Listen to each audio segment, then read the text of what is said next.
बिस्मिल्लाहिर्रहमानिर्रहीम, अस्सलाम वालेकुम। आप देखें डीएचए स्पोर्ट्स और मैं हूं जनाब हमजा शफीक।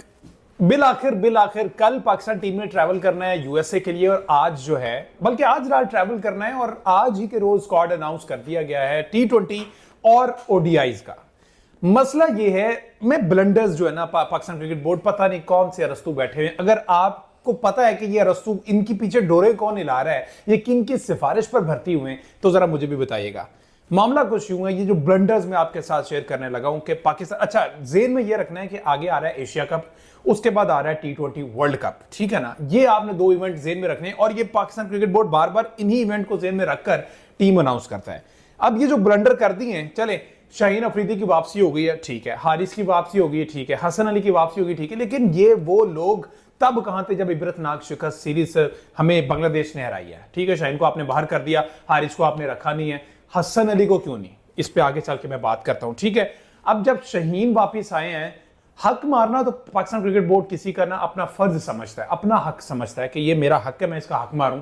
अच्छा, अब शाहीन शाह अफरीदी जैसे वापिस आए लाहौर कलंदर के कप्तान और उन्हीं के एक सिपाही सलमान मिर्जा को इस स्क्वाड में, मुझे ये स्क्वाड में कहीं पे भी नजर नहीं आ रहा सलमान मिर्जा, ठीक है, उसने परफॉर्म किया है। सलमान मिर्जा को ड्रॉप किया, उसने 3 मैचेस खेले हैं बांग्लादेश सीरीज, 7 विकेटें नहीं है, इकोनॉमी रेट उसका 5.2 का है। इससे बढ़कर और वो क्या करके दे उन मुश्किल सिचुएशन में जहां पर आपके तमाम बॉलर्स को मार पड़ी थी। सलमान मिर्जा ने पहले मैच में भी 2, दूसरे मैच में भी 2 और तीसरे मैच में 3 विकेटें ली हैं, ठीक है ना। इस तरह से 7 खिलाड़ियों को उसने आउट किया है, लेकिन उसको ड्रॉप कर दिया गया। क्या मंतक क्या है, वजह क्या है, ये नहीं बताया गया। उसी तरह स्कॉट चुप अनाउंस करके उसके बाद गायब हो गए, ठीक है जनाब। ये सलमान मिर्जा के साथ ज्यादती हुई। इसके अलावा हमारा तो मसला ये रहा है कि जिसने परफॉर्म किया, वो कहावत है ना उर्दू में, उसको छुट्टी ना मिली जिसने सबक याद किया, तो जिसने परफॉर्म किया उसको अगली सीरीज ना मिली।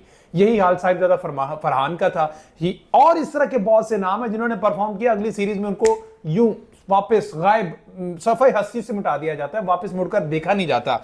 वापस मुड़कर किन्हें देखा जाता है? इन चहेतों को, जिसमें शाहीन है, हारिस है, अपना नसीम है, नवाज है, यू जस्ट नेम, एक शादाब अभी देखना वो इंजरी के बाद वापस आएगा। हो सकता है कि एशिया कप के पहले इंपॉर्टेंट मैच में ही शादाब वापस आ जाए, क्योंकि तब तक तो ठीक हो जाएगा, क्योंकि वो इवेंट है, इसमें खेलना है। ये पाकिस्तान क्रिकेट बोर्ड का वतीरा रहा है। अच्छा, उसके बाद जी फहीम, नवाज, खुशदिल को रिटेन किया गया। इन्होंने कौन से तीर मारे हैं जी, ये भी मुझे जरा आप बता दें। कि फहीम की चलो ठीक है, एक नॉक 50 का, लेकिन जब मैच ही हार गए तो उस 51 का हमने क्या करना है, ये जरा बताएं। चलो ठीक है, उसने पहले नए बॉल से विकेट भी ले लिया, चलो फहीम को थोड़ा सा हम क्वेश्चन दे देते हैं।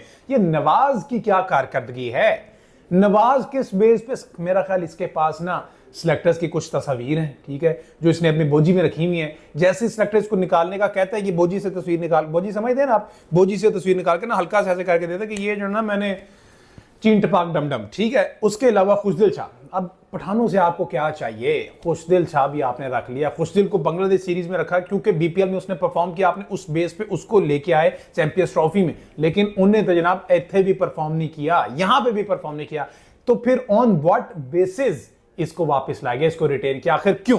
अच्छा, उसके बाद एक और ब्लंडर मैं आपको बताता हूं, हसन अली को वापस लेके आए। Hasan Ali against Bangladesh Pakistan home series में बहुत अच्छा परफॉर्म किया, कमबैक किया, आइडियल कमबैक किया, साबित किया कि मेहनत की है। सोशल मीडिया पे आकर बोला नहीं हूं, इसने अपने आप को एनसी में रगड़ा दिलवाया है और उसके बाद वापस आया, परफॉर्म किया, समझ आ गई। लेकिन जैसे ही पाकिस्तान में इसने परफॉर्म किया है, अगली सीरीज बांग्लादेश के खिलाफ उन कंडीशन में थी जहां पे हसन अली खेला भी हुआ है, उसको पता भी है, और एक बीइंग सीनियर फास्ट बॉलर इसकी जरूरत भी है। लेकिन नहीं, हसन अली को चाहिए थी लीग क्रिकेट, इसको चाहिए था पैसा, फौरी तौर पर लीग क्रिकेट खेलने चला गया, ठीक है ना। तो पीसीबी भी जनाब सत्तू पी के सो गया, उसने कहा कि ठीक है याशी करो, हम भी याशी पट रहे हैं, आप भी याशी करो, कोई मसला नहीं, सीरीज हार गए, व्हाइट वॉश हो गए, ये कौन सा पहली दफा हुआ है, हम जिम्बाब्वे से हारे, हम यूएसए से हारे, आगे हमने तैयारी कर ली ओमान से हारने की, यूएई से हारने की, ठीक है, ये हमारी तैयारी पूरी है। तो उसने कहा कि पैसे कमाओ जनाब, दुनिया का में आने का मकसद ही पैसा कमाना है। अच्छा, हसन अली को भी छोड़ दो, हसन नवाज, अब बंदा पूछे, ये ओडीआई का लिस्ट ये सामने है, हसन नवाज को चलो टी20 फॉर्मेट में कहीं ना कहीं थोड़ी बहुत समझ आती है हसन नवाज की, चलो ठीक है, इसको मजीद ग्रूम किया जा सकता है। ओ खुदा दे बंदे, ओडीआई में हसन नवाज का की काम है, ओडीआई में भी हसन नवाज को आप ले आए। हसन नवाज के अगर ओडीआई में आप लिस्ट है, में आपको पता है इसके सिर्फ 5 मैचेस हैं, सिर्फ 5 मैचेस है, और अगर इसकी मैं वो कारकर्दगी बताऊं तो 120 रन है, 24 की एवरेज, और बेस्ट इस शहजादे का 46 है। तो फिर किन बेसिस पे इतने फास्ट ट्रैक्स पर आप हसन नवाज को ले गए हो? याद है आपको ये उधर खेलने गया था, सिर्फ एक सेंचुरी, बाकी डक्स ही डक्स, 0-0-0 ते आके उन्होंने फुल्लां दे हार पै रहे सन।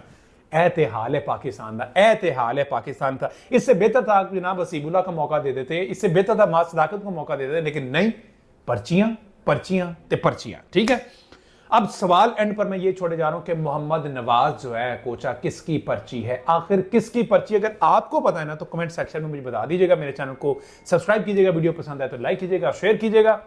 अल्लाह हाफिज।